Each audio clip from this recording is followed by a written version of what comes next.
ማንቸስተር ዩናይትድ ደጋፊ ህልሙ አርሰናል አሁን የደረሰበት ደረጃ መድረስ ነው።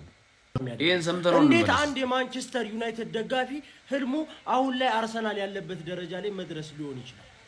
አርሰናል መሆን እንዴት ህልሙ ሊሆን ይችላል? ቻምፒዮንስ ሊግ እንዴት ነው የማይሆነው? አርሰናል እኮ አሁን ላይ ያለበት ደረጃ ጫዋታው ሳይጀምር በፊት 1-0 እየመራኩ ሁሉም ቲም የሚፈራው ሁሉም ቲም ሊገጥመው የሚሰጋለት እየተብረከረከ የሚገጥመው ቲም እኮ ነው። አንተ እና እኔ ማለት ነው የምናወራው ታሪክ ነው። ትናንትና ፈርጉሰን የሰራውን ገድል ነው። ያ ገድል ደግሞ ትናንትና አለፈ። እኔ በማንቸስተር የተዝናናሁት ልጅ እያለሁ ነው። ገና ዲኤስቲቪ ቤት ለመግባት 3 ብር እየለመንኩኝ ባለውበት ጊዜ ነው በዩናይትድ የተደሰትኩት። ከፈርጉሰን በኋላ ማንቸስተር ዩናይትድ የቆመ ሐውልት ነው። አሁን ያለንበት ደረጃ በነ ኒውካስል፣ በነ ቶተንሃም፣ በነ አስቶን ቪላ ደረጃ ነው። በአርሰናል ደረጃ አይደለም።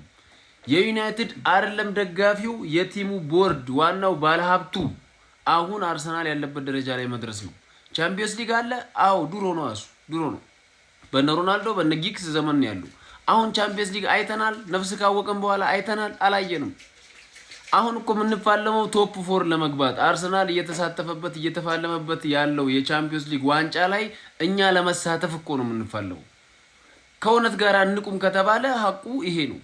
ዩናይትድ የቆመ ክለብ ነው። የቆመ ባቡር የድሮ ይሄ የከሰል ነው፣ የከሰል ባቡር ነው። እግዚአብሔርን ሀቁ ይሄ ነው። እያሽቃበጥክ ነው እንዳትሉኝ፣ ሀቁ ይሄ ነው። ነገር ግን ትልቅ ነበር ትልቅም እንሆናለን ካላችሁ እንደ ኢትዮጵያ ነው። ፎሎ፣ ኮፒ ሊንክ፣ ሼር እያደረጋችሁ ለዚህ ልጅ አድርሱልኝ ማለት ነው። በቃ ለየትኛውም የዩናይትድ ፋን አክቲቪስት ነኝ ለሚለው አድርሱለት። ለመበሻሸቅ ከሆነ እሺ፣ ግን እውነታው ህልማችን አሁን አርሰናል ያለበት ደረጃ መድረስ ብቻ ነው። ከዛ በኋላ ነው ሌላ ህልም የምናልመው። ገባ?